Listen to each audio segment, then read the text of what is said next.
Well, that's not good. Yeah, oh, I'm so good. I'm so good. Hello and welcome to this Wargame Red Dragon 3v3. We're back on this wonderful map. There's basically only like 3 maps in Red Dragon. There's more, but nobody plays the other ones.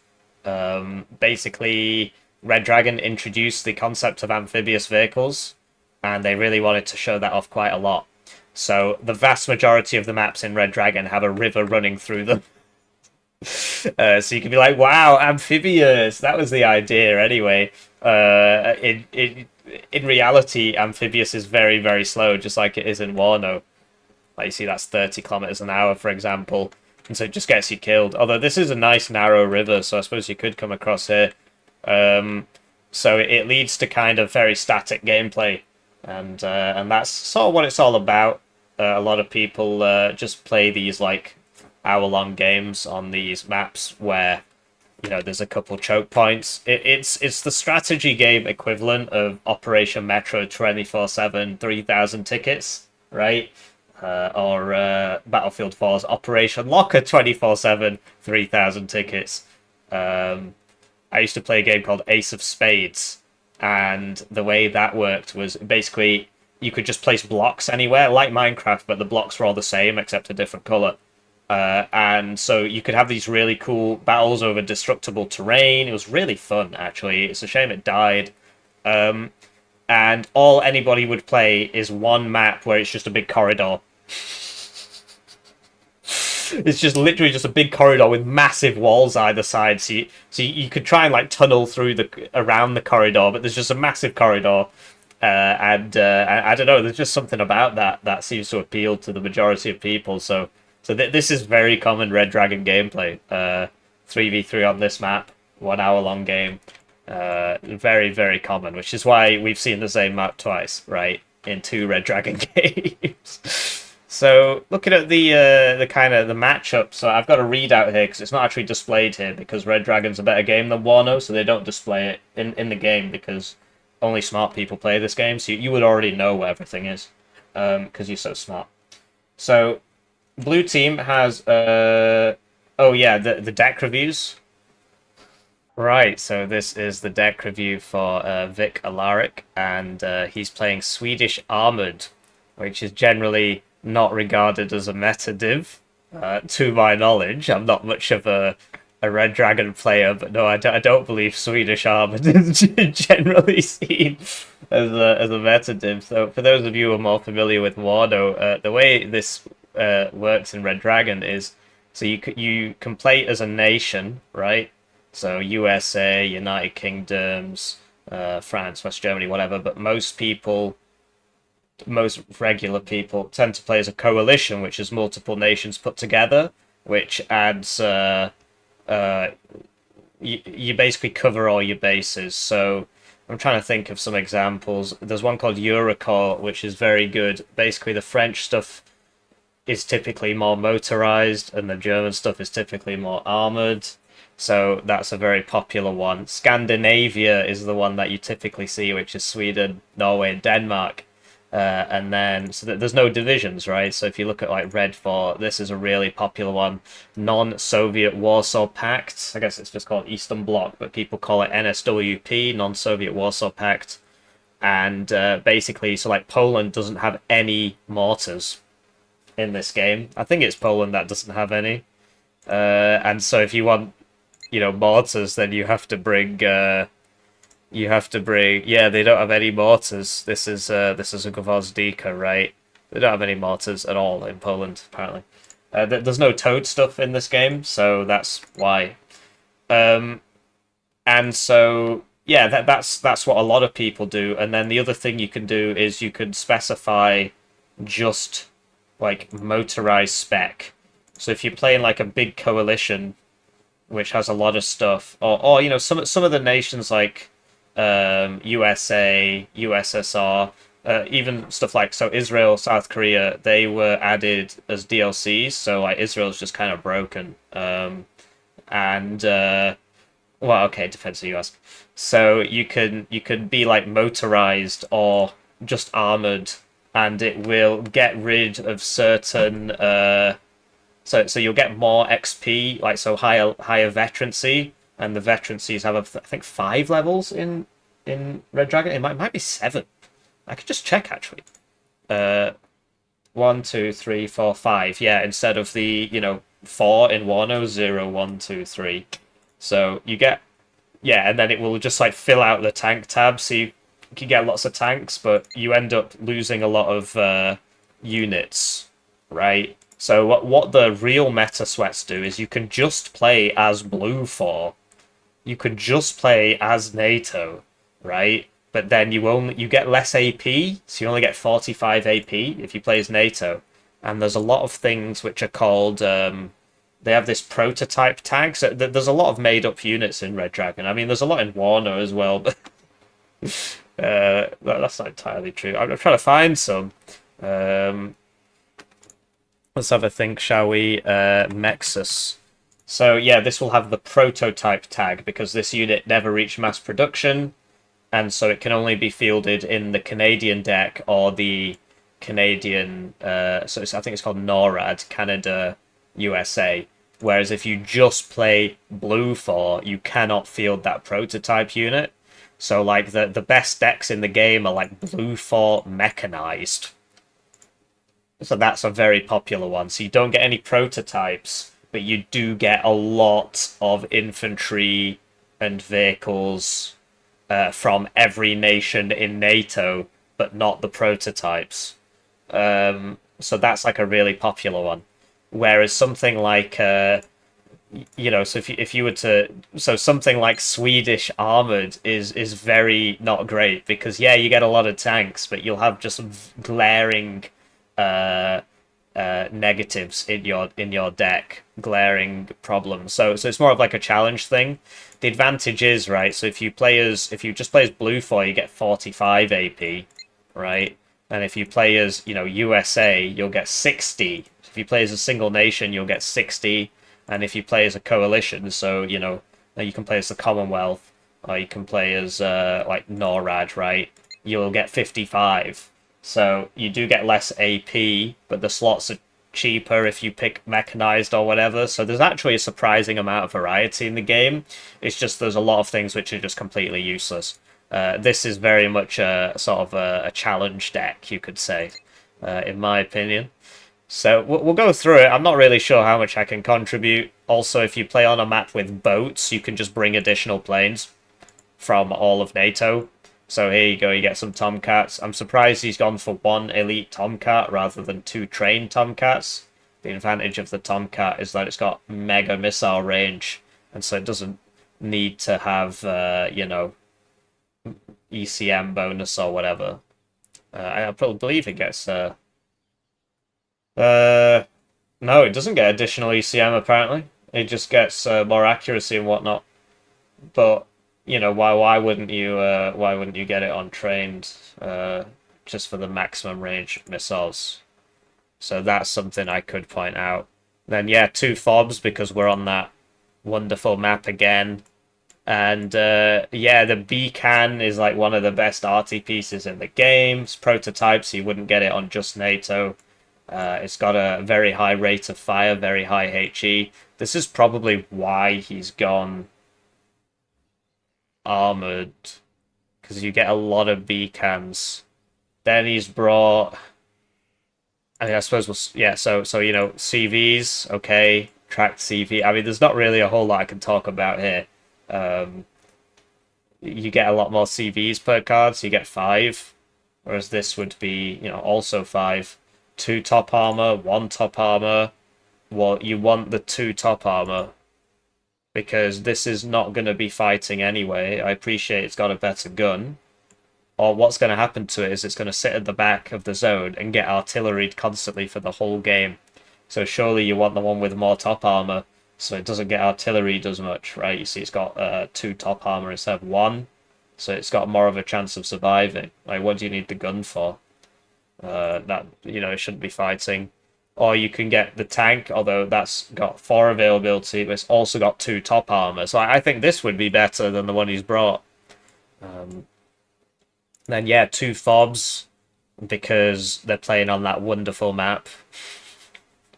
And yeah, Hilo supply to take it to and from the fob, I guess. And you'll note that this is 10,000 supply in a card. And this is actually 11,000 supply in a card. So they're not actually all the same in this game. And this is what? This is 1,600 supply. Oh no, it's got 13. So whatever 13 times 800 is. 10,400. So he's brought the bigger supply cards. This is slightly less than that, but the idea is this goes to and from the fob and lands behind the front lines, and then this gets it up to the people. Inf, so the RBS 90 is like a really good sting. I mean, it's yeah, it is. It's a stinger. But there's another one which is, so it's the RBS 53, which is the ATGM. Okay, so it's like a really nice stinger. It's got very high range, nice accuracy. I believe the HE is lower than like a regular stinger, but I'm not entirely sure. And you know, you might as well get the better one for 5 points more. And then he's basically done the same thing he did in the last game. So he's just got a bunch of sort of trash infantry so that he can bring what I believe is a CV90, an STRF 9040. Suppose I could Google it. STRF 9040. Yeah, it's a CV90. So that is that's the idea. CV90 spam. So I mean, these guys are, I think they're a lot more useful, particularly on the map he's playing. I mean, last time he basically disagreed with what I was saying, but, like, what do you need this for? Like, how often are you in an urban environment where you need loads of these? Wouldn't you rather have, so, like, you can get 16 of these at 3 vet, whereas this is 16 at 2 vet, which means that the transport would be coming at 3 vet as well. You can even get 21 of them at 2 vet if you really wanted. But yeah, if you bring them at 3 vet, you'd get one more veterancy on your CV90, which doesn't actually have an ATGM. So I'm not sure how useful it is, but it's got nice armor. It's just there's like no smoke in this game and whatnot. Particularly on the map they're playing. Who knows? I mean, maybe this can be useful, like one card of it, but I don't see why you wouldn't get one card of this as well. So it's the same price, right? Anyway, ATGMs, trains, because I guess you don't vet them for the same reason you don't vet them in the Warno. It doesn't really matter if they have suppression resistance. You'll note that they have 5 strength. I vastly prefer this way of doing things, where, you know, there's less. Well, I suppose there's still RNG in this game. But I would prefer a system where there's less RNG, but everything just has way more HP. And you can call it plot armor or whatever, but it's like, you know, or you could say that the reason the damage is lower is because this misses more in real life. And you could just say it's just hitting every time, it's just a video game abstraction, just remove all the RNG, but, you know, gotta make my own game if I want that to happen. So then we've got some, so it's the same guys, except they've got a worse rocket launcher. So the AP is higher actually on the AT4 than it is on the Carl Gustav, which is quite funny. Oh no, I suppose it is the same in Wano. The advantage of the AT4 is it fires twice as fast, and you do actually get 6 of them instead of 4 like you do in Wano. So I suppose it is better because you can just rattle those off really quickly with higher AP, less accuracy, but a bit less suppression, but who cares? Everything else is the same, and they actually cost the same. The difference, I think, is probably that no, they actually have the same availability. Interesting. This is just a straight upgrade.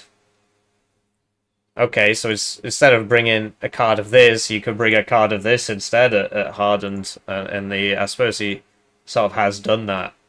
All right. Then, yeah, spoke about the B-Can. So the B-Can's a really good artsy piece. And then he's got the... so this is like... you see something similar in Broken Arrow. It's like it's a CV90, but it can aim up. So it shoots the helicopters, and it's got like a little radar on it and whatnot. And you see, like, you get like Bushmasters that are like that. That new Wano Modern Times mod, what was that, World in Flames or something, that actually has something like that. the M-SHORAD, and it actually does fire an autocannon at planes and whatnot. So yeah, I mean, it's okay. Is it good? I don't know. Then we've got 10 bad ones. It's obviously worse, but how much worse? You know, it's not as good against ground targets. Can't fire on the move. It's interesting that this bar is changing even though the range is the same. And these bars are changing even though the HE is the same. Okay. Superior game, by the way. And then we've got the Hawk. Which, honestly, do you really need 10 of those? I'd be very tempted to upvet that. Sadly, you can't view the upvet unless... So yeah, you would get 8% accuracy, right? 8% additional accuracy, and you'd only lose 2. So if you think about like the total complement, I think it's worth it. Because this would be 56% accuracy and this would be 48% accuracy. So I don't really think you need 10 of those, frankly. Then 16 ATGM vehicles. So this has just got... It's actually the RBS 70. So it's... No, hang on. That's an AA vehicle.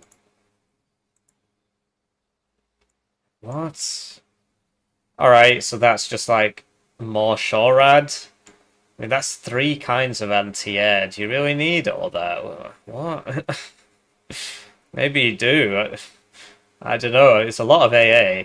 But, like, especially this, I would definitely be upvetting that. I mean, you've got so much AA. Why do you need... like, these should basically all be upvetted if you're going to have that much AA. Because you only lose 2.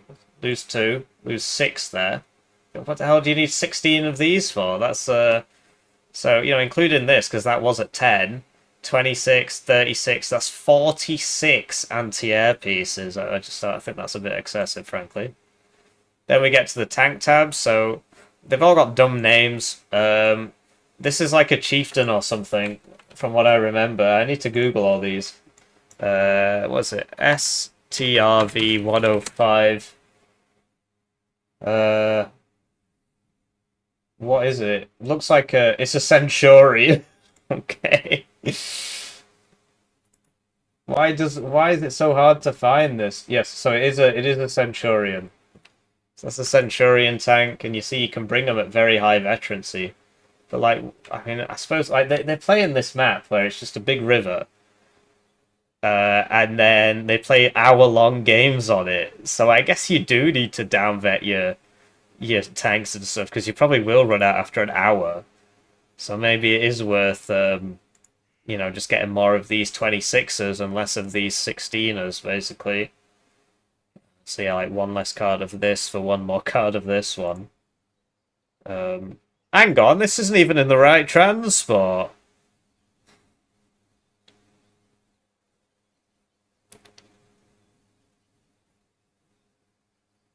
I mean... Right, so... For 10 more points, you get more armor, better optics, more AP, much better gun. Like a much better gun. Well, I suppose it doesn't fire as fast, but it's just 40mm. Yeah, whatever. I don't know what I'm talking about, really, do I? Then the STRV 121, which I believe is a Leopard 2. That is a Leopard 2A4. Then these are actually, a lot of these sort of dumb-looking ones, they're the actual Swedish designs. You can tell they're actually Swedish because they look dumb, whereas the, you know, the normal-looking tanks are generally imports. Sweden had this idea behind, you know, just getting self-propelled guns, basically. Just doing everything with that. And I guess, you know, if you're defending mountainous terrain or forested terrain and whatnot, and you basically the entire Swedish military concept was to be a neutral nation and to just defend and just remain, keep your autonomy, stay an independent country, not submit to the NATO umbrella, be neutral, and just have a very nice military. Sweden had a very good military for the Cold War, and just don't get involved. And the idea was, you know, conventional deterrence, non-nuclear, right? And I think they just joined NATO recently, didn't I? I have to Google that as well, so... So they're obviously that was obviously a really stupid thing to do, but whatever. I'm gonna get a load of what do they call NAFO guys telling me what a great idea that was. Shove it to the Russians by getting involved in a conflict that has nothing to do with you. Okay. Anyway, then we've got the STRV 104. That's another Centurion, so it's not as good as the 105 apparently. You'll note that like has the max range gun on the 55-point tank, and they're all coming at very high veterancy because of the armored, right? And then yeah, more self-propelled stuff. I wish I could give you some greater kind of insight, some more just sort of looking at it, right? So they're very, I mean, they've got a very high rate of fire. It's just sort of so turreted things aim faster. I believe, at least in Steel Division 2, I know they get a bonus, turreted things to aiming, and I believe that applies in Red Dragon as well, or it might just be done through conventional means. The fact of the matter is a turret can rotate independently, and it will probably rotate faster than the chassis does, whereas here, the chassis has to rotate. So they're mainly used on the defense, right, because you can't, like, move and shoot, basically. Oh, well, yeah, you've got no stabilizer. You cannot move and shoot. You physically cannot.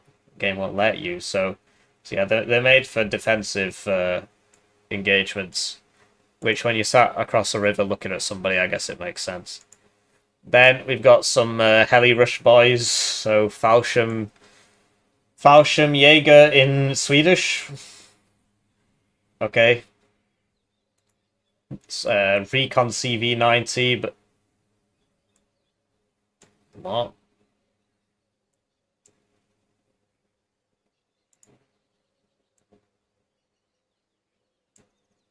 This looks like a big gun, right? Is it a decoy? It might be a decoy. So you get, like, I know the Zionists have got a few of these as well in this game, where it's got a tank gun on it, but it's actually just a decoy. And the idea is you keep, because it's realistic as well. I don't know if this is, but the other one was. And it's because otherwise people will focus down the recon unit first. So they put a fake gun on it to just make it look like all the other ones. So that might be what's going on there, I assume. So yeah, some Recon CV90s, which I guess are like Recon Bradleys, except without the ATGM and without the autocannon. So I guess it literally is just an exceptional optics vehicle. And this is a good optics vehicle, which is why it costs less. No Recon Helo, I think, is a big shame. But on a static front line, I guess they would just die. So well, I suppose these would just die as well. You get 8 of them in a card. I mean, do you really need more of these? You'll note that these are coming in the helicopter. Might be worth having a car one, but they don't spawn further forwards like they do in Waterloo, so I guess there's not much point. But it can be worth having a car one, so you can actually get your recon there covertly, as opposed to just dropping a helo and having to hoof it or risk it. Then we've got another, I mean, what is this abomination? IKV 105. I do hope they add Sweden to Warno. I think it would actually be the most interesting thing to add, because they had a really good domestic military. Like, it actually was good. It was actually huge. It's like a proper functional military. I mean, I guess it's a sort of a shell of its former self, but okay, it's just a Swedish tank apparently. And then this is a ITO launcher. I guess there's no TOW2 launcher. It's a straight upgrade. This is classed as a prototype. Google tells me that this is actually for the Indian export market or something. I don't know. Helis. Hello? What? You have an AP spare. Maybe the deck imported wrong. That's very strange. Why wouldn't you bring that? Maybe the deck imported wrong. Oh yeah, didn't I delete the Tomcat? No, because I put it back. Maybe the deck imported wrong. Otherwise, that's just a huge oversight. Why wouldn't you have 10 ATGM helos, you know, for free, basically? Then for air, Sweden had a big, you know, with the Gripens and the Viggens and the Drakens and the, you know, they've all got dumb Swedish names, but they are pretty cool looking planes. So this is a, you know, modern ASF essentially. You get 3 at Hardened, Amrams, Ligmas, The Vigan is a bomber, and the Lanson is a cheap napalm bomber, presumably for the opener to bomb the spawn road. Then we've just got some naval shite. Honestly, given where he's positioned on the map, you're probably not going to be buying any boats, so why not just get additional fighters? Do you know what I mean? Why not get... There you go, Super Hornet. Right, you can literally bring anything in this tab. It's very strange. Like, you can just bring more infantry in some, like, custom transports. Sea Busters are pretty funny if the enemy gets too close. You can just shoot 3 of these at them, and it fires all the missiles at once, and they can't intercept them all. But, like, look at that. Like, so I don't see the point in bringing the... I guess it's just, like, just in case, but, I mean, you're not playing on the boat side, so why is it here? We spoke about the Tomcats as well. So, yeah, you can get, like, ground-based stuff. It's pretty funny, but you can literally just bring all sorts of nonsense in here. Look, you can just bring extra guys. 15-man, super cool squad. So it's MOBAs. You can play Dota 2, apparently. So why not get, you know, infantry, additional infantry? Why not get additional tanks and whatnot?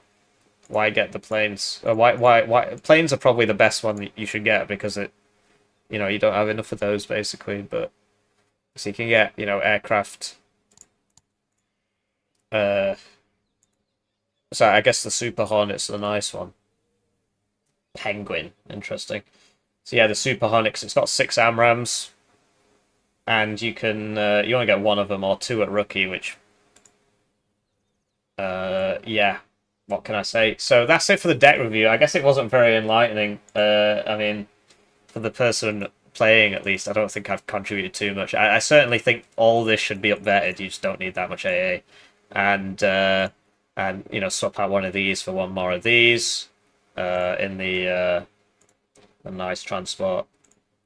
And like this, if that was an import mistake or what, you just could have got 10 ATGM healers here. You should definitely have that anyway. They're very good on the defense, so if you know, need that anyway and you can't find any slots, just get rid of this, and then, you know, now you've got loads of slots.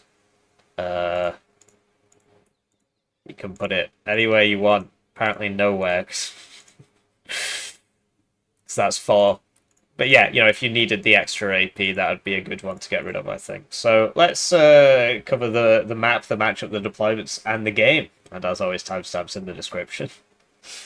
Right, so as you just saw from that deck review, blue team has Swedish Armoured. And then one of them... So this is USA. And then right is Dutch-German. Can't remember what the coalition's called, but it's Dutch-German. So Mr. Shrimpler on Dutch-German. Dragon on, what is that? Daro on Vormer on USA, and Vicalarik on Swedish Armoured.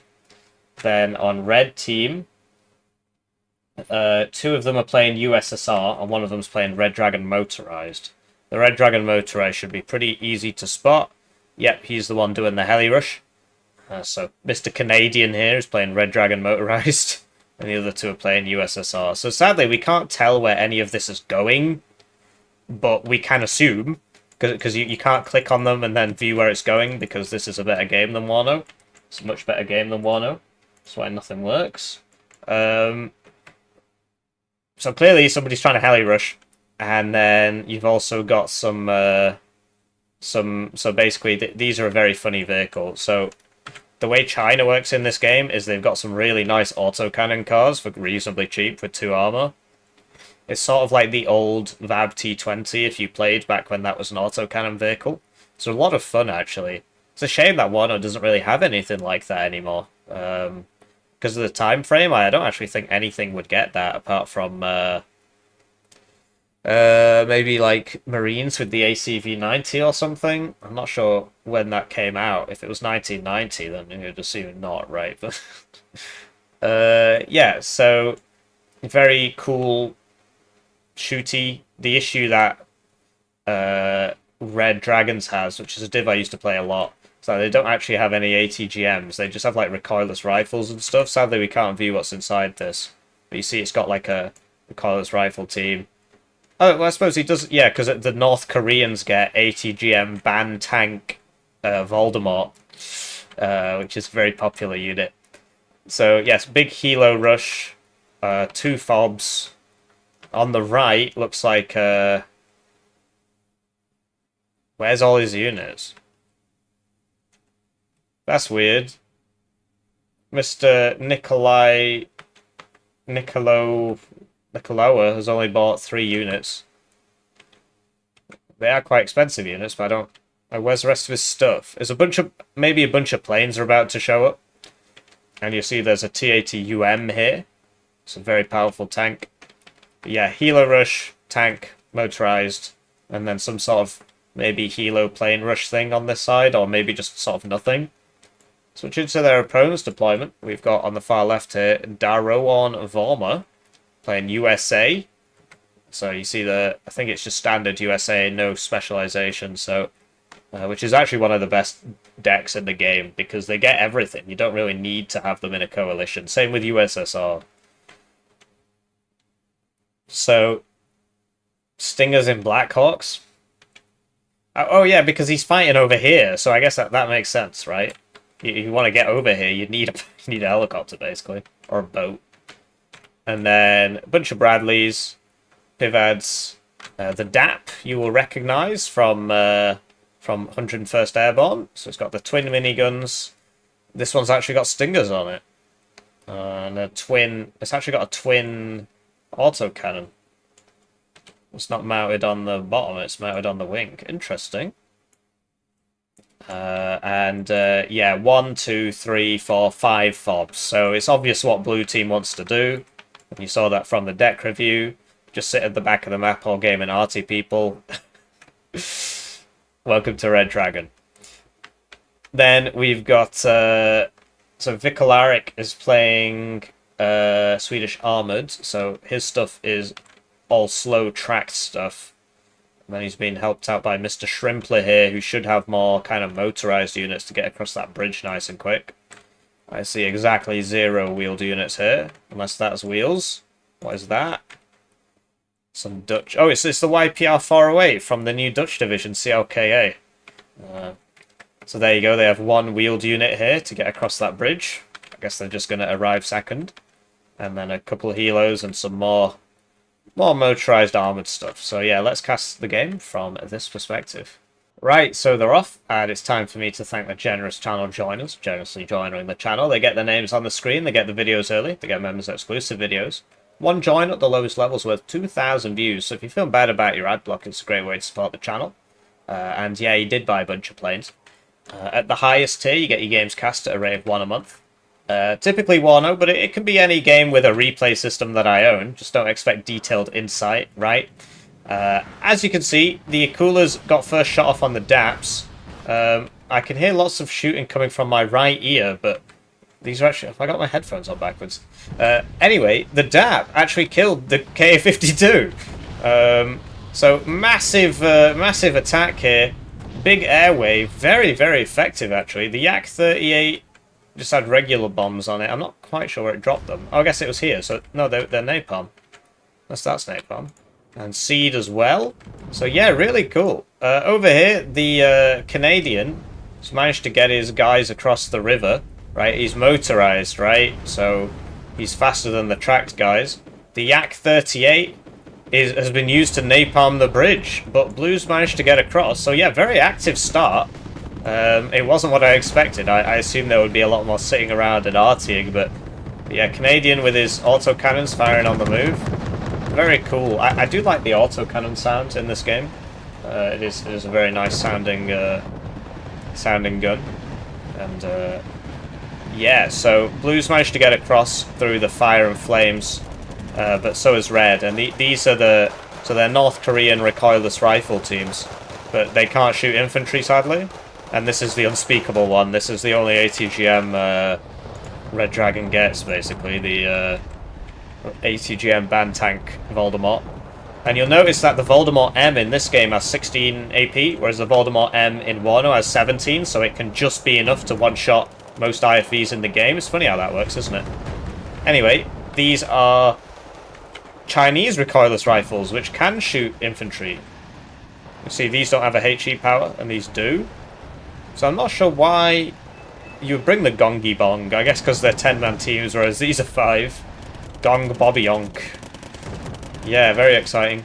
In the meantime, we spoke about how these wouldn't be very useful, but hey, there he is. He's setting fire to people, apparently. Making a lovely sound. Over here, despite Red's incredible early game, he wasn't actually able to accomplish anything in terms of, getting across the river, so now they just settle in, it seems, for some time. But yeah, Blue's got some serious issues here. Gepard is shooting that Chinese bomber there. I believe that's LGBT, actually. Sadly, we can't check it out now because it's gone. I have to stay zoomed out because it's so bloody loud. Maybe I could just turn it down. Yeah, let's try that.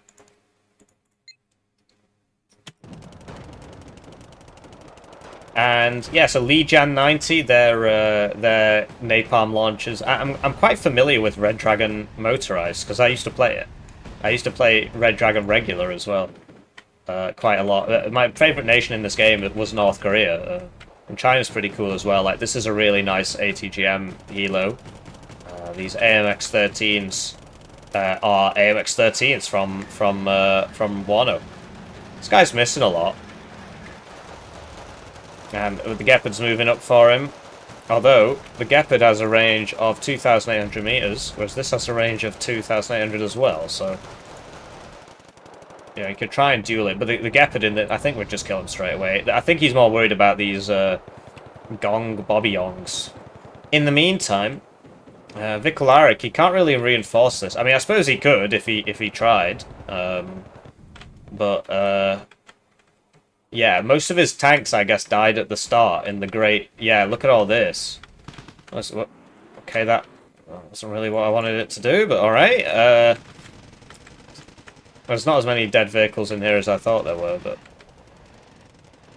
Yes, very exciting. So, yeah, these can't really be reinforced, right? The MTLBs are dying to the flamethrowers. Right.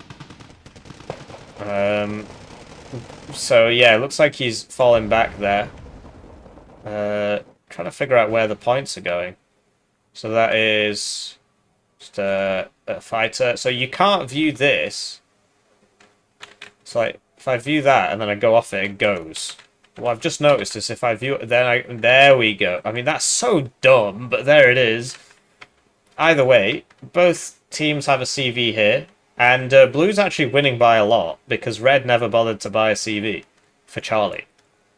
Because you actually need to... you can't just drive this one in.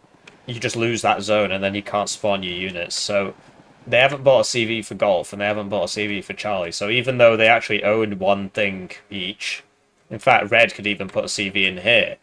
They need to move up the Lee Wrens, and the Unspeakable One. In the meantime, that wonderful flamethrower sound on repeat, making a lovely sound there. And yeah, this is a very funny bomb and drops a lot of bombs. Not sure what... Oh, okay, he's going for over there. And then the triple Stinger takes it out, but it's taken out in return. Thing is, as we know, Vicalarik has like 30 or 40 AA pieces, so... he's gonna run out of those long after the enemy runs out of planes. So there you go, there's that amphibious capability. So that's how he reinforced it. We've got a tank here as well. This is amphibious too, actually. It's a shame there's no LOS tool in this game. So if this was up to here, I think it would actually be able to contribute, perhaps. Although the TABV would probably kill it. It's a really nice flamer sound there. I'm really glad I can hear that. Oh, thank God, he's finally stopped shooting. No, he's running some more motor stroke here. It's going to start doing it again. Anyway, the Yak-38 is the napalm bomber. So they've been... So they did napalm the spawn roads, right? And you see how they had seed out at the same time, but the seed evac'd first, so I guess the Yaks are... That Yak actually makes it. One died. There's no, like, kill list either, because this game's really good. In the meantime, I'm not sure how this all happened. Was that Red napalming their own guys? Is that possible? But yeah, Canadians done a really good job with his motorized troops getting across that river, that rush at the start with the helos and whatnot. Because now they actually own this whole zone. It's quite rare to see. Although, you know, Vicalarik's done a great job here. I suppose his teammates, the American players actually come and helped him, which is quite, in the last game we just didn't see that at all. These two just had a 1v1. But yeah, that's good. So got some Marine 90s. They're pretty cool. The Mini-Me is like one of the best machine guns in the game, from what I understand. The stats are less standardized in this game. The MG3 is like a lot better, for example. Although a lot of the stats in this game lie as well when it comes to like rate of fire and stuff like that. More so than Wano, actually. So yeah, it is different to last time. And Blue's still winning simply because Red didn't bother capping all the zones. And in a game that's this long, with this kind of river setup, which just stops anything, you know, makes every push very, very difficult, you've really got to watch out. You got to get the ticks early, basically. So I think Blue had the right idea. Buy an extra CV early. Although, you know, you could make the claim that if they bought a fewer CVs and more infantry, they'd own this, but yeah, it's an interesting setup because obviously Blue can attack this without having to cross a river, and Red can attack this without having to cross a river. What the hell is he doing? He's pinging a lot. Not sure why. Thinks there's guys there, apparently. He's pinging all the tanks. And the IFVs. So this is like not as good as a CV-90. But that allowed him to get more troops on the point. Eagle trying to take out the helos, I guess, but wow. So what he has revealed is that Red just has like no AA over here. So, so that's pretty crazy. Red should really buy some Cubs or Bucks or whatever. The USSR has a good AA in this game, from what I remember. Corps Marineers 95 are a pretty good squad. They've got elite training. So, I believe Special Forces is its own thing. No, it is. So, yeah, this is Special Forces is elite. So, because you see they've got the SF kind of tag there.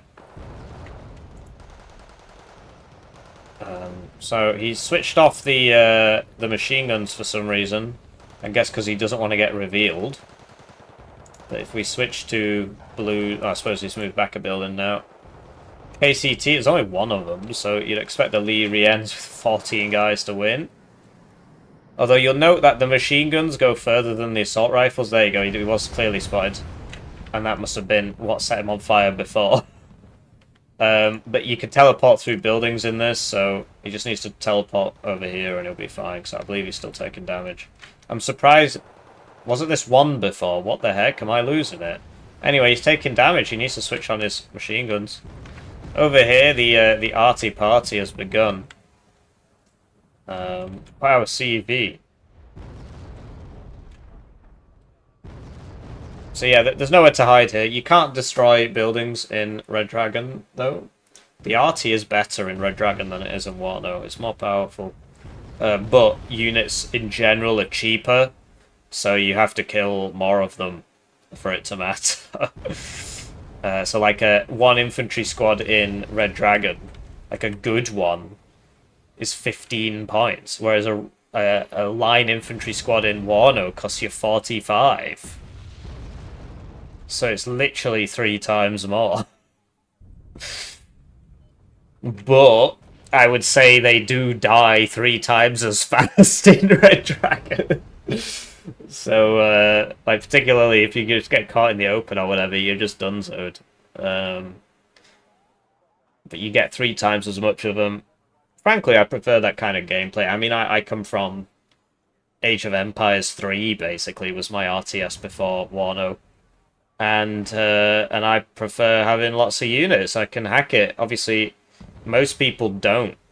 You have to appreciate that that is a minority opinion. Most people do not like having lots of units, and so if you look at Broken Arrow, that takes that to the extreme. You literally get like 10 units, and it's sold a lot better than Wano. Its review score's about 20% less, but there it goes. So here we go, J7Hs, so these just carry one big bomb, 1,000 kilos, and he doesn't quite know where he is, but look, you can just teleport out of buildings in this game. Looks like they made it out, though. They need to get some of those hawks up, right? Well, I mean, I suppose you've got a lot of time. You've got 47 minutes to sort out that AA net. We see the burrito. I almost said it correctly then. Burrito coming in. In this game, it's quite good because it doesn't have a ridiculous reload cost. It's not actually displayed, but there it is. And here we go, smoke. Wow. Who's smoking? Is it red or blue? It's red. So look at that. He's smoking and attacking with the Lijian 90s, which will absolutely clean up the Corpse Marineers. Although the Lijian 90s there didn't unload and died in their transports. Oh, now they're on fire. Now they're stunned. He really needs to get them into the building block. Looks like he's choosing to run them away instead. Oh, now, yeah, they're all dead. What can I say? I didn't expect that napalm, so it looks like the Corpse Marineers are going to win. So it's a nice idea, but yeah, I mean, TO62s are very, very cool. Look at that. Look at the fire. Like, it actually does it properly. It doesn't just go brr and do like one little damage. No, it really hoses an area down. A lot of fun. So you see these guys are... They're in this building, apparently, so I guess they'll be okay. But they've taken a lot of damage, clearly. VDV 90 made it into here somehow. Over on the left, not much is happening. I reckon if you know, Nicolau built up for a bit, or he could just buy like a big boat. Basically, the way it works is you buy a big boat and then lots of smaller boats to provide sea whiz, intercepting missiles, a screen, right? However you want to say it, and that's very useful. And then the big boat can just kill everything, literally everything. The only problem is we can't view the LOS. You see there's actually a hill here, so he wouldn't be able to see this. And you see they've put stingers there, so if you send a helicopter, you go down. But yeah, basically you just buy the big boat, and then you drive it over here. But then people buy the Sea Busters, which we were speaking about in the deck review. Basically just fires a bunch of harpoon missiles at once, and overwhelms the Sea Whiz. I think you should kill the escorts first. Depends what the escort is. Some escorts just fire missiles, like the British ones are just missile escorts, which I don't think are as good as, or, you know, like they don't have a proper Sea Whiz on them. They might have some sort of Sea Whiz, but it's not very good. As you know from the only major naval engagement which was fought in the Cold War was the Falklands, wasn't it? And those Exocets were very, very good.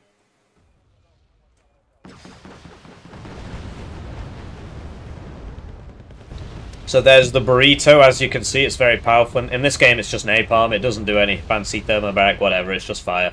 But it's basically cleaned all these guys out. Although you see that these guys have managed to hide in one little patch there. So the buildings themselves do get destroyed, but it doesn't make a difference from what I understand. And you can still get in the block. And that's one thing that I thought Red Dragon has done much better than Wano.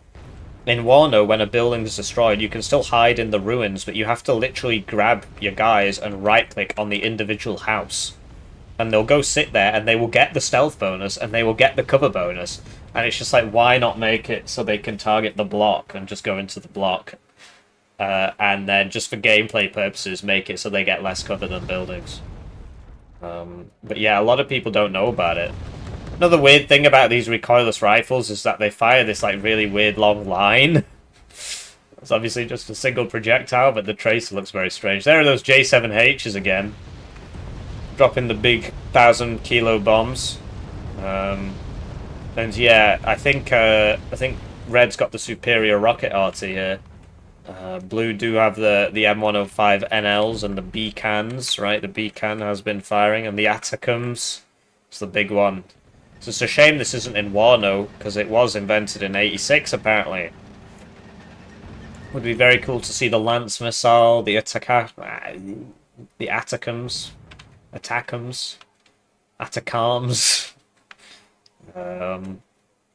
But yeah, so far, nothing ever happens. Both teams just are trading each other. And you just got to have a different mindset when it comes to these games. You got to play it like... well, I'm trying to think of a Wano equivalent. I suppose, yeah, Wano, you can play it hour-long games, right? You got to treat it like Rebs Frago. I don't know if you played that mod. That is, wow.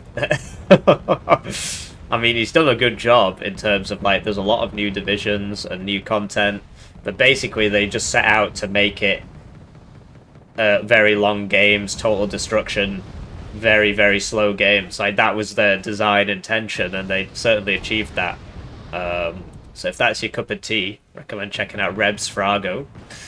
But yeah, like, I played a 1v1, and it's like, the infantry literally moves at like 9 kilometers an hour. Because it's realistic, right? And so, it's very, very difficult to do anything, and the RT is very, very good. The AA is very good. The AA can shoot you from across the map. Like, as soon as you spawn in, the IHawk can hit you on a map like Death Row. And they were like, well, you played it wrong. You shouldn't have rushed. You should have tried to play a total destruction hour-long game. And it's like, not my cup of tea, friend. But yeah, that's what mods are for, you know, to appeal to sort of more niche kind of interests.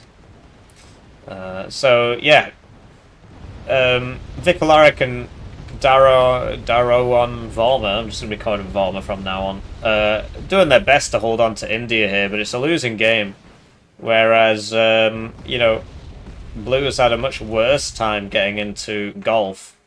Having said that, Canadian keeps pushing, so he's actually made it up to here now, and one wonders, like, when's the CV coming? Because they need to get some points on the board. They're very lethargic about that.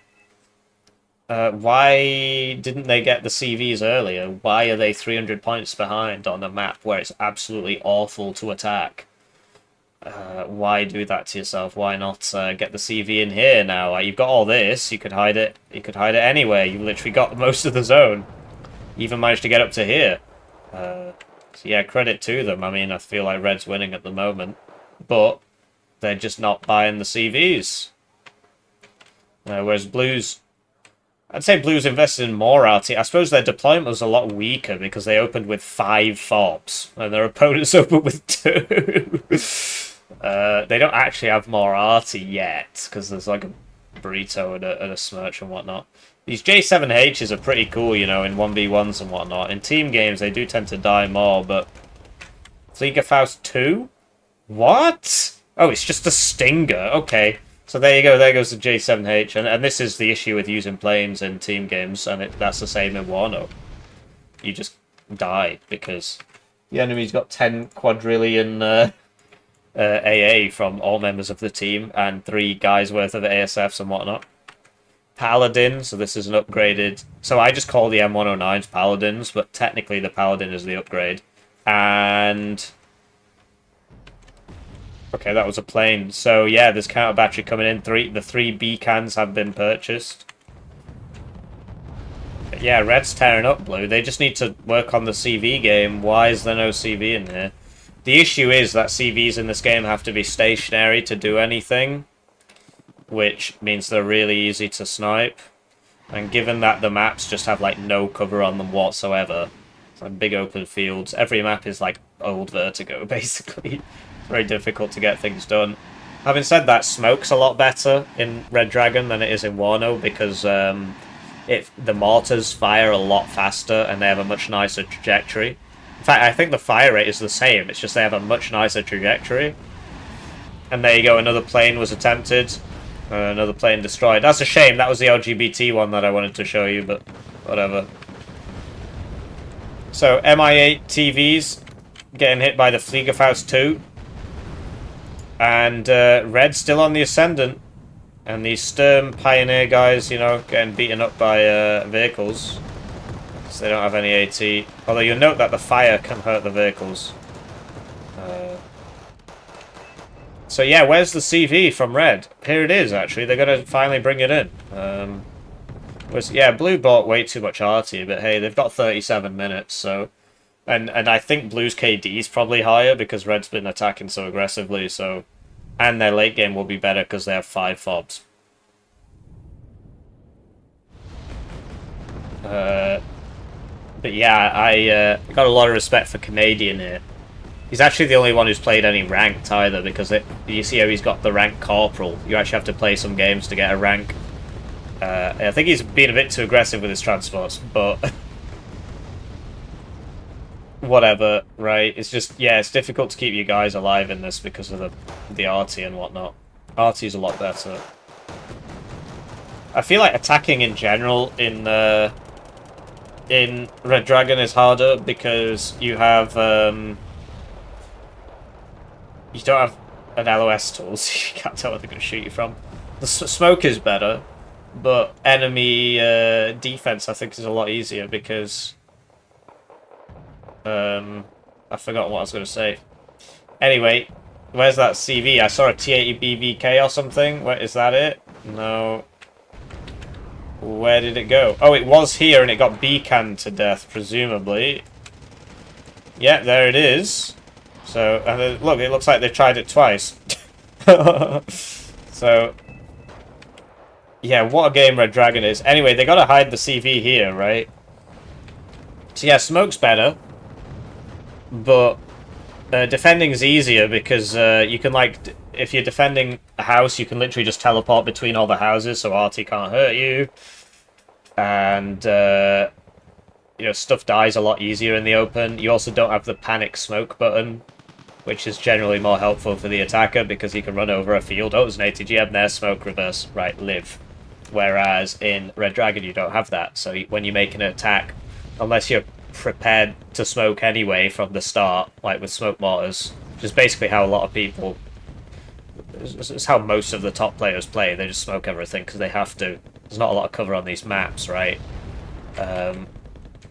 Dragon 2 has 13 AP in this, apparently. Somebody was telling me it should have 20 in Wano. I believe it's currently at 18. 20 is a bit stupid. Maybe they should add the Dragon 3.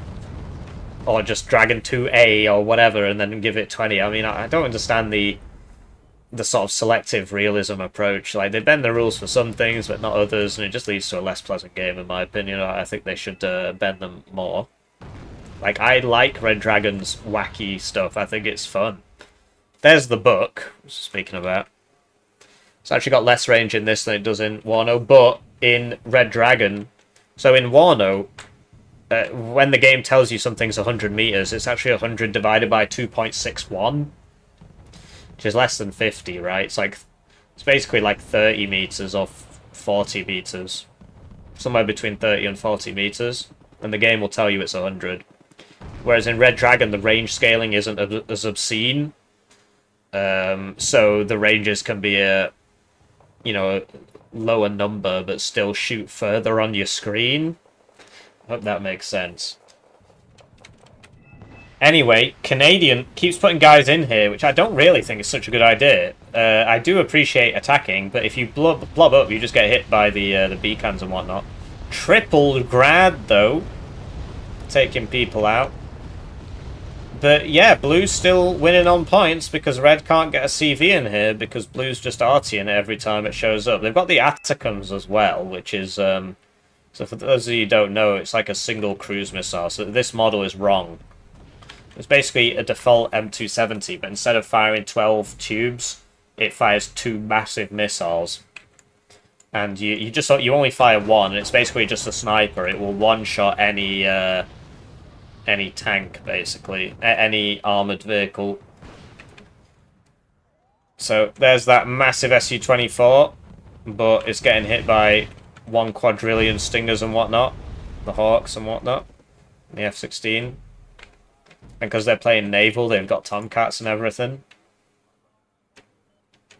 So, yeah, red still has the position. Still not getting any points.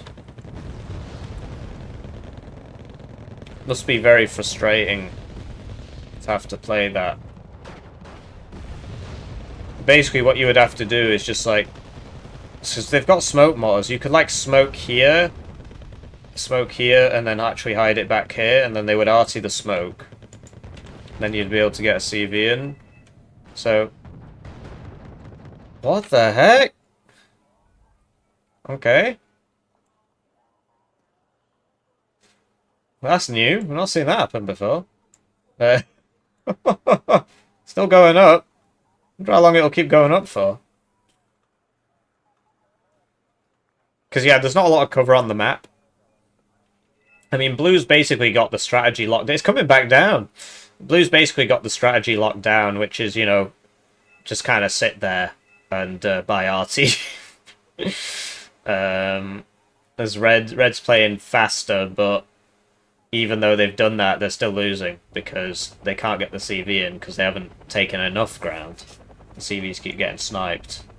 So where's this coming down? It's just coming down over here. Wow. So now he's going to see all the enemy fobs. Yep, he's seen the fob. He's seen the RT. So that's cool. And look, they're pinging all the fobs because now they see where the fobs are. And the guy rage quit because he's like, well, that's bullshit. Frankly, I would too. I mean, that's absolutely ridiculous. He just chucked his helo across the map and spotted all the enemy fobs. I don't blame him. I'd quit if that happened. Like, what the hell was that? And now all my fobs are gonna die because what? Because some helo got launched into the stratosphere. Look, they're shooting at him. That's absurd. That's so dumb. Superior game though. Any Red Dragon fan will tell you this was the better game. So the fobs in this game actually have a lot of HP.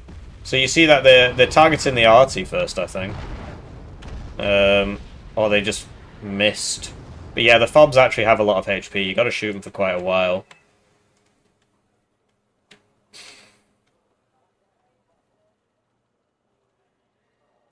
That's just absolutely absurd. I mean, what do you do about that?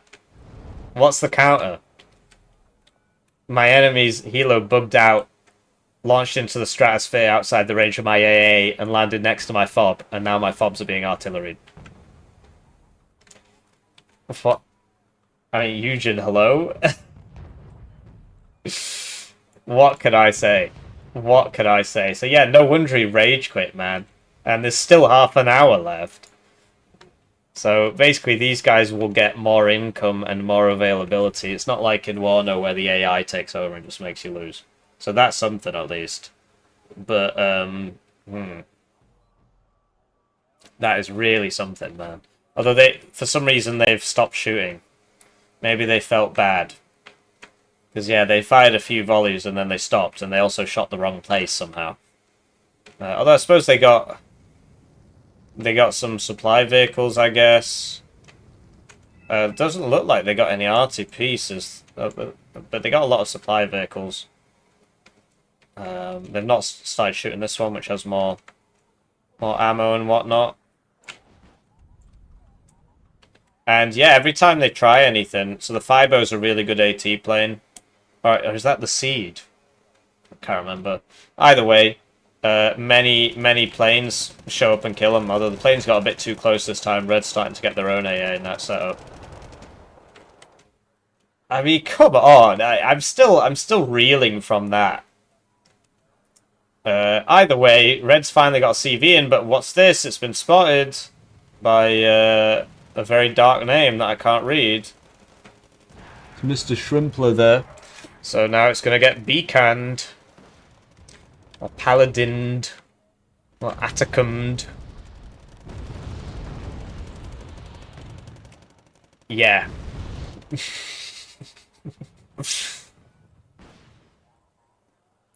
It's I'm flabbergasted. I really am. I also don't. I guess they decided it wasn't fair to shoot them or something. They they tried and then they stopped. So yeah, whatever. Anyway, that's oh, it's got Vimples on it as well, which is presumably what he's using it for. Seed is launched. Not sure what it was going on there. I didn't see much. Oh, it's this. This has radar. Hey, so it actually got hit and it's still alive. It's got 5 front armor, so that's interesting. So like Britain in this game has a Spag, the Challenger marksman, Because they made the marksman turrets. They should put them in the game in Wano, really. But apparently, only PACT gets March to War equipment. Anyway, the CV here is being set on fire. Although it's in this building, which I guess means it's not actually being set on fire. And Red's on a +1 with 30 minutes left. They're starting to ping possible CV locations now. Oh, here we go again. Another bomber coming out. Is this a more napalm? It is. So they know it's roughly in there. Did that make it out? Kind of hard to tell. Either way, this guy's still alive for now, but I mean, basically, they're going to have to keep that in there for quite some time. So what is it? It's like 1 point every 2, 3, 4. It's like 1 point every 4 or 5 seconds. Yeah, it's 1 point every 4 seconds, apparently. So to get 250 points will require you 1,000 seconds, which is 15 minutes, roughly. More. It's more than 15 minutes. So they got to keep that in there for a while. In the meantime, it's now a 3v2, right? So Bradley's coming in. I'm not sure why they're running into the enemy so they can get shot by their close range AT. They were doing fine back here. Oh, okay. So they're all dead now. So expert coordination there. Just drive into your enemy so he can shoot you. Sun Tzu. That was a bit of a weird one. They were fine here. Yeah, doing all right. This is a very cool unit, the longbow. Basically, it fires 2 Hellfires at once, and they're fire and forget. And they've got stabilizers, so basically in 1v1 you just sort of run it forwards and back, and it will just launch to, and then it'll hit whatever. Very high accuracy. You got to be careful to make sure it doesn't die. These are going for the helos, apparently. Not sure that's really worth it. Seed behind, but the Afghansky doesn't have any. I suppose the Buck, yeah. Buck gets hit by the Seed. Seed in Red Dragon's a lot better than it is in Wano because it actually outranges the AA. Whereas in Wano, AA outranges Seed, which is completely farcical. Especially if you start using something like the Wild Weasel, it just makes you tear your hair out. It is terrible. But yeah, Seed used to have more range than AA in Wano, and then Balance Man changed it, if you recall. Too much air spam, apparently. At least I think that's what happened, and it was a while ago now. Didn't see what the payload on that was. But yeah, the Iglet N. And that's it's like a... Oh no, that was a Helo. Fliegerfaust 2 got it, so it's just a Stinger. Don't think Fliegerfaust, think Stinger. Anyway, the jaws are closing around this Jiwi ban. Fallschirmjäger in the field, and they'll just kill all this. Fallschirmjäger 90 are very, very, very good. They get a space gun, the G11, and they also get the Panzerfaust 3, and they get the MG3. They're very, very good. So as you can see, they're just killing everybody, and you can just teleport them between all the buildings. You'd assume Lijan 90 could kill them with 20 guys, but for some reason he's sending in the vehicles first. Oh, there we go. Yeah, so he came to the front building to shoot that, and then the Lijan got him. And there's the beacons going again. So Red's still on that +1, but Blue's got a big advantage now, having one more player for half the game. Spotting the enemy fobs, which they're still shooting at, actually, because these craters weren't here before, so yeah, they're still shooting those fobs. The fire's very inaccurate, but the idea is somewhat solid, I suppose. Smirch coming in on the Paladin, so it's very far away. I mean, he's not really noticing. Not doing much noticing here. He's just getting very, very, very lucky, apparently. Right, he's finally noticed. Oh, just in time to drive into this one. No. Maybe that one. No. Oh. No. Yeah, so it's too far away, really. And yeah, fobs aren't like Wano fobs where they just explode immediately, which you'd expect them to do, really. I mean, if it's full of ammo and it gets hit by an RT shell, it should go. Anyway, he drove straight into that. As you can see from the splash pattern, all he had to do was come back here, but no, he drove into it and died. So that's what you get for trying to snipe people's fobs. with wacky helicopter plays. I'm not sure what the Atacms went on. Looks like he was trying to hit the Smirch. No, that's the Beacons, I think, on the Smirch. Or the Paladins. I think it was the Paladins. Yeah, Red's still on that +1, 20 minutes left. And like I said, so all video games, so even other genres like shooters, people like these slow burner games. It's just, you've got more time to think, I guess. Well, I guess nothing. You do have more time to think, because it's harder to attack. There's a big river in the way, right? I personally prefer faster games, because I'm a zoomer, although I'm quite old now. I'm like 28, so I'm practically a boomer now. Lost the best years of my life studying. Wasted my life staying in school. What a dum-dum. Anyway, yeah, the Burrito is actually a tank chassis, so it's kind of hard to counter battery. But if your wonderful teammate decides to shoot from next to your grads, then yes, you do tend to get hit by the counter battery. So Canadian doing the world a favour here and driving straight into the artillery.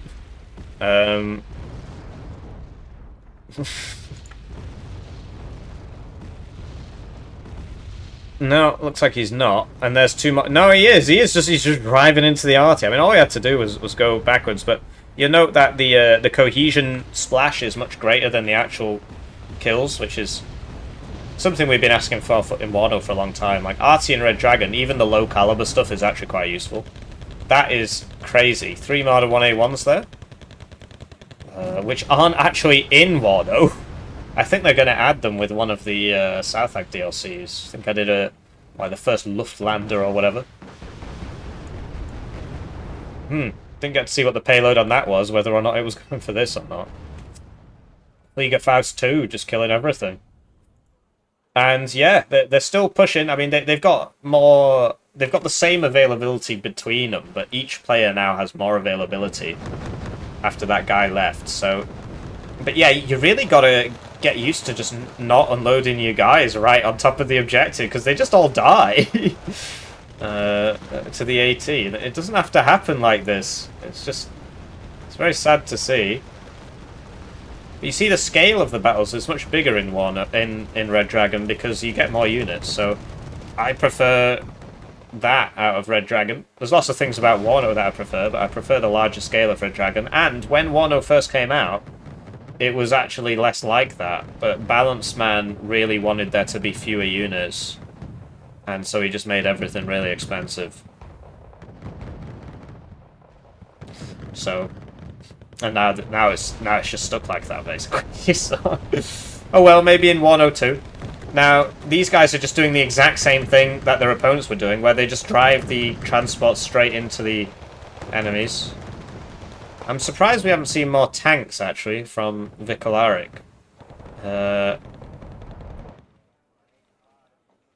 Trying to figure out, like, what's... I guess it's all these things here, right? And then the infantry over here.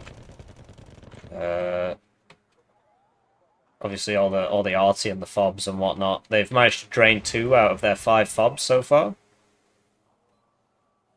Got 2 Atacms here. Nothing happening here. It's a big shame, really. And Red's still ticking, but looks like they're going to lose some guys in here as well. I don't get it, man. Just unload your guys. You don't have to... Oh, no, they don't have AT. Okay, well.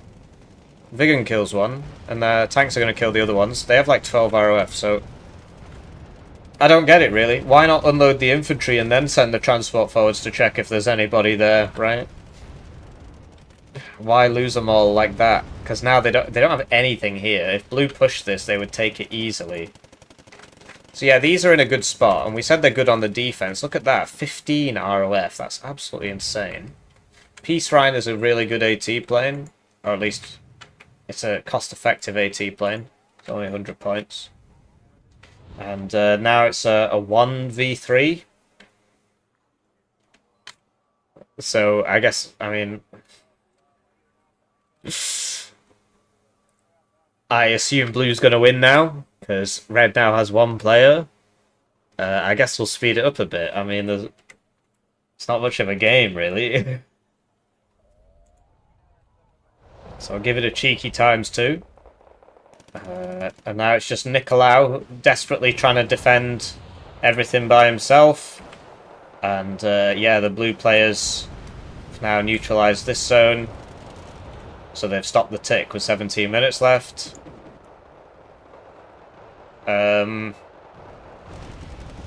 Yeah, Burrito's firing away. Feel kind of bad for Nicolau, though. He literally has to control about 200 units. You see, the first thing he did was buy a bunch of planes, because they're kind of easy to deal with, but they're all dead now, so... Or at least most of them died, I think. Massive fire here. He actually knows where this is. Or is that... No, that's Mr. Shrimpler. Let's ping that. So that's actually blue pinging it. Probably saying, I'm putting a CV here. So now they're doing a big heli attack over here, just stretching out the enemy, right? And look, he's actually using the amphibious capability of these things.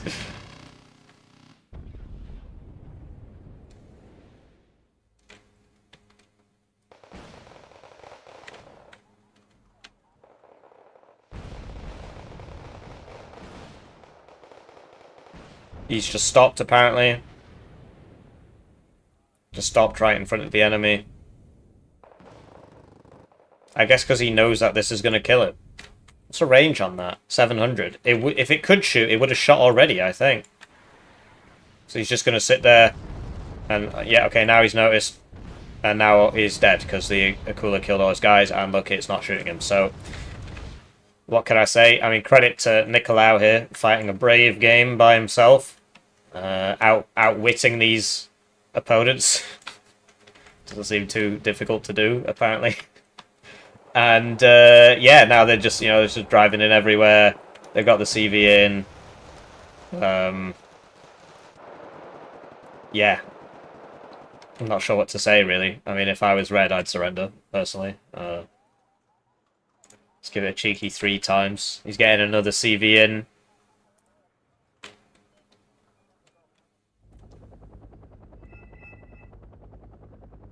He's doing his best here. There we go. That's been neutralised and stopping the tick, but he's still behind. Next bombing wave. Tornado ECR has the seed on it. Now he's doing a cool helo rush. Except he's... Okay. They're all just dying in the transports, apparently. I guess he's just pissing about. I don't blame him, frankly. Okay, so now you'll see the CV, which because I was going to say, surely he wants to come over here and see the CV. And that's what he has accomplished.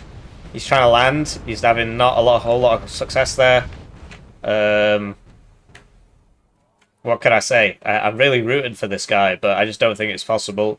It's clear his micro's struggling. Because he could have, done that a bit better, frankly. He waited for the helos before he did his big plane attack, and then he could have got the thing. He's got some smirches, and he knows where this is now. Although maybe he didn't identify it. I mean, the healers were right on top of it, so you'd assume so. And, yeah, so he's coming back. Same thing again. Keep in mind, he's got 3 times the income, so he's got to spend it on something. So yeah, just random bombing waves and whatnot. ECR still flying around. I'm surprised he hasn't bought a bit... Like, if he'd just done that same rush here, he actually would have worked. Because even though there's 2 stingers here, there's not much else, and he had a lot of guys, there was like lots of stingers here. Isn't this... No, that's the ATGM. Comvat purchased, so this is like a upgraded Bradley gun, basically. 45mm. From 1985, apparently. And it is a prototype. Trying to get that. So he actually got 2 of the B-cans. There were 3 B-cans. Now there are fewer. Oh, counter Atacms here. The Smirch. What? Was there somebody there?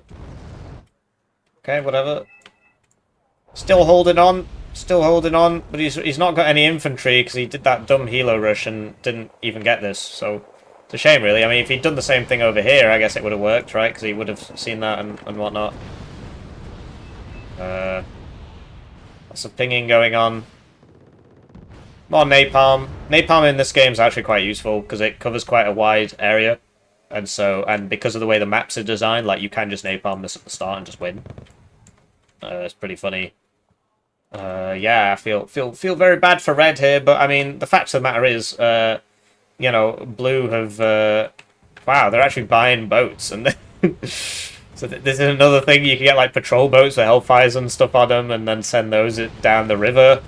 So that this is a very popular format where there will be a sea and a river dividing all the points, and then you can send the patrol things down. It's a very popular map design in Red Dragon. They are being hit by something, I'm not entirely sure what. But yeah, I mean, so blue literally didn't manage to push him out of this zone with three heads being better than one. I suppose they got him out here, I suppose. No, he's still there. So, I mean, credit to him, Mr. Nicolau here, truly the MVP. Holding us all hostage. But yeah, I mean, credit to him, like, blue just weren't able to push him out. All they managed to do was stop the tick against one guy.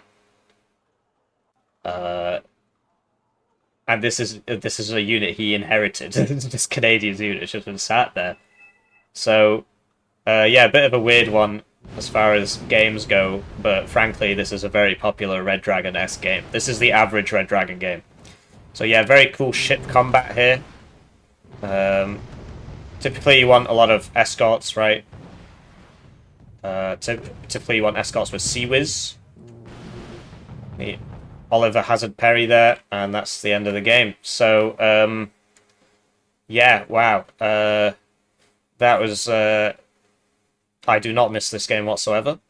Not sure why anybody would do that to themselves. But yeah, so they lost. I mean, I think red. I mean, obviously blue won, but red clearly played a lot better because they were a guy down for like 3/4 of the game, and there was only one of them for about 1/4 of the game, and they did quite well for themselves. Sadly, we can't view the kills or what got the most kills or anything. So. Anyways, I hope you enjoyed that foray into Red Dragon. Makes you feel a lot better about Wano, at least. And I'll see you in the next one. GG.